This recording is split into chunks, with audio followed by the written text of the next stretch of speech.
શાસ્ત્રના શબ્દ છલનું, ચતુર્વ્યૂહની વાતનું. સ્વામિનારાયણ હરે સંવત 1876 ફાગણવદી અમાસને દિવસ સ્વામી શ્રી સહજાનંદજી મહારાજ શ્રી ગરડા મુદ્દે દાદા ખાચરના દરબારમાં ઉગમણે દ્વાર ઓરડાની ઓસરીએ ઢોલિયા પર વિરાજમાન હતા અને કાળા છેડાનો ખેસ પહેર્યો હતો ને ધોરી પછેડી ઓઢી હતી ને માથે ધોરો ફેંટો બાંધ્યો હતો ને પોતાના મુખારવિંદની આગળ મુનિ તથા દેશ દેશના હરિભક્તની સભા ભરાઈને બેઠી હતી.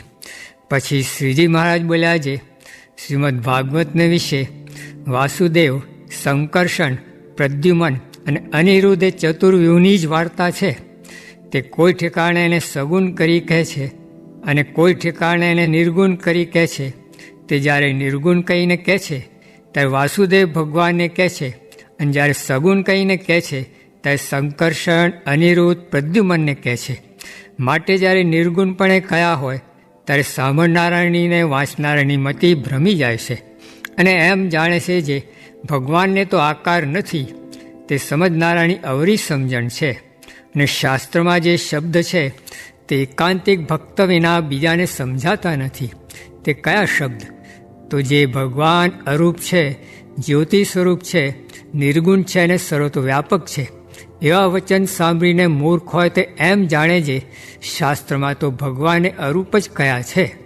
અને જે એકાંતિક ભક્ત હોય તે તો એમ જાણે છે શાસ્ત્રમાં ભગવાનને જે અરૂપ ને નિર્ગુણ કયા છે તે તો માઇક એવા જે રૂપ ને ગુણ તેના નિષેધને અર્થે કયા છે. પણ ભગવાન તો નિત્ય દિવ્ય મૂર્તિ છે અને અનંત કલ્યાણ ગુણે યુક્ત છે. અને તેજના પુંજરૂપ કયા છે તે તો મૂર્તિ વિના તેજ હોય નહીં. માટે એ તેજ તે મૂર્તિનું છે. જેમ અગ્નિની મૂર્તિ છે તે મૂર્તિમાંથી અગ્નિની જ્વાળા પ્રગટ થાય છે.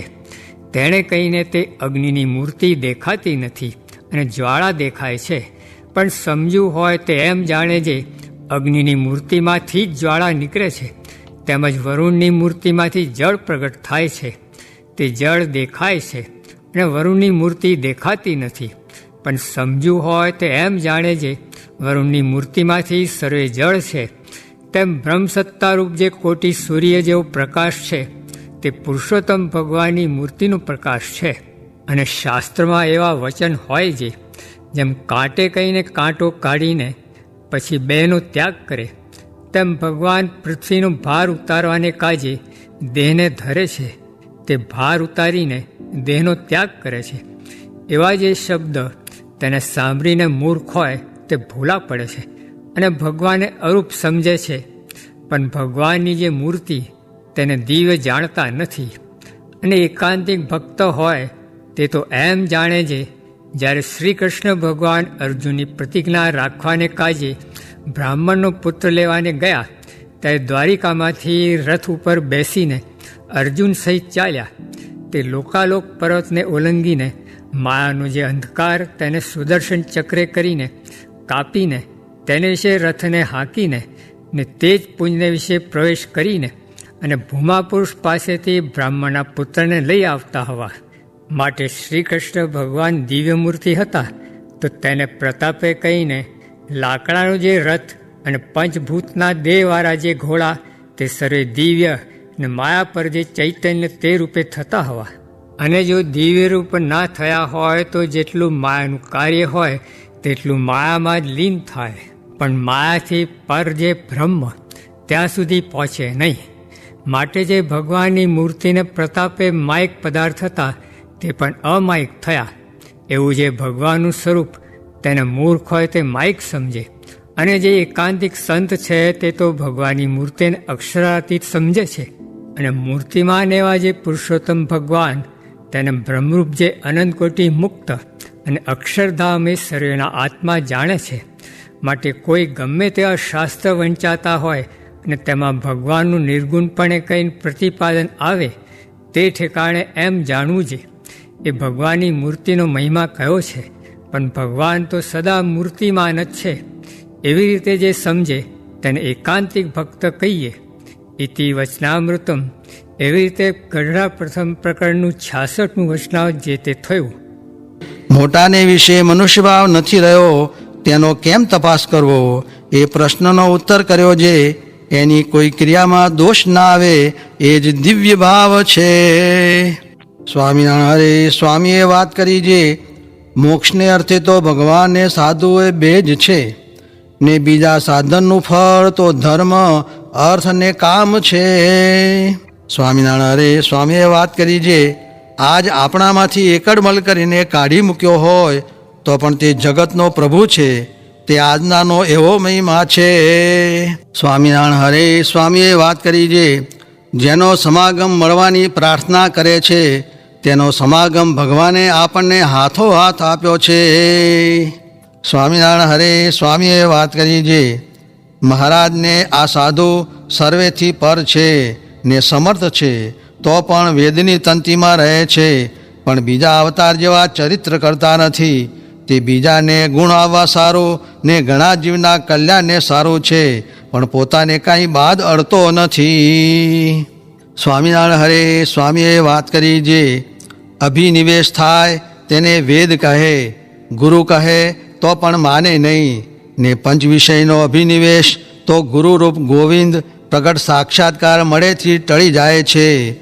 હદ મૂકીને વિહદ જે અક્ષરધામ તેને પામી રહ્યા છે, માટે આ અવસરમાં કસર રહેશે તેને પસ્તાવો થશે, ને પછી સાંભળનાર હશે તો કહેનાર નહીં મળે, માટે ઢોલ ભૂંગળા વગાડીને નરકે જાઓ નહીં. સ્વામિનારાયણ હરે સ્વામીએ વાત કરી જે કાળ પડશે તો સત્સંગી દુઃખ પામશે, ને આપણાથી દાણા ખવાશે નહીં ખવાય.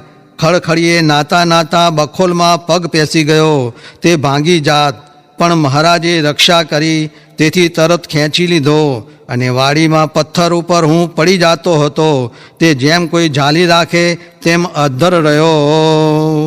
સ્વામિનારાયણ હરે સ્વામીએ વાત કરી જે ભગવાનના અક્ષરધામ સામી જે દ્રષ્ટિ એ અલૌકિક દ્રષ્ટિ છે, ને પ્રકૃતિનું કાર્ય એ લૌકિક દ્રષ્ટિ છે, તેમાં ભગવાનનો નિશ્ચય એ ખરેખરી અલૌકિક દ્રષ્ટિ છે.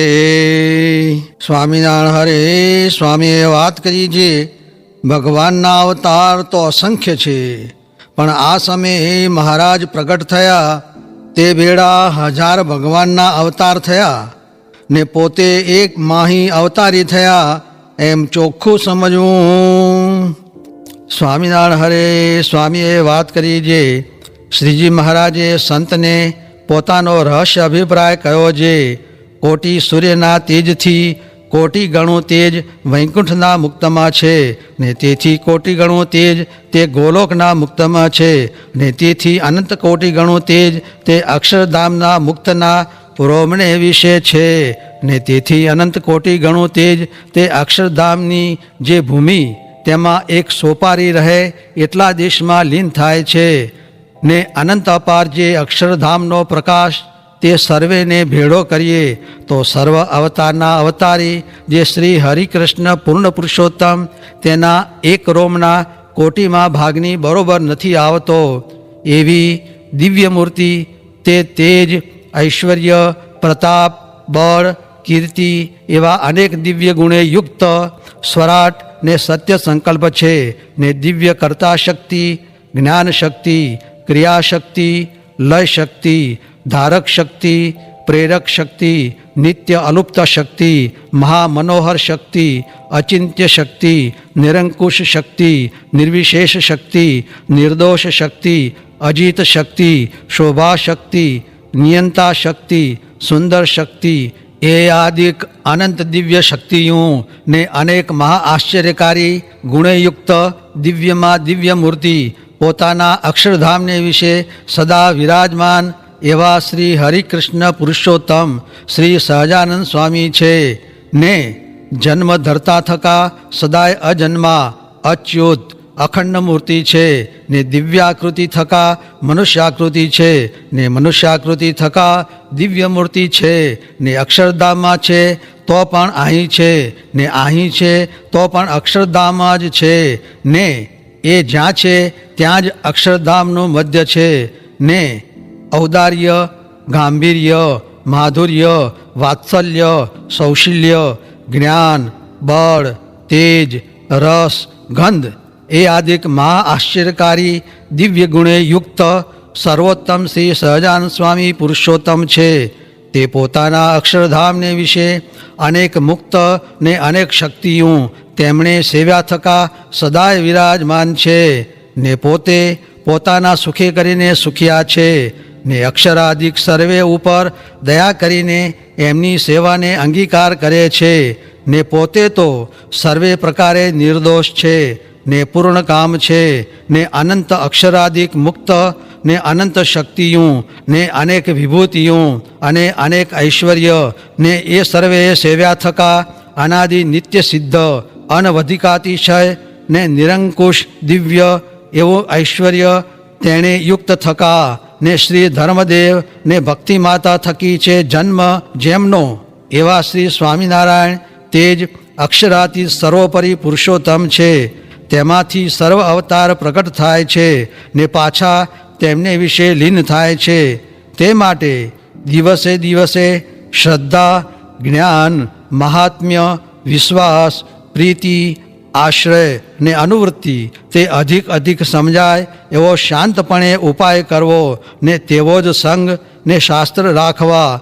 એ સર્વે મોટા સંત ને શ્રીજી મહારાજનો પરમ રહસ્ય અભિપ્રાય છે તે કયો.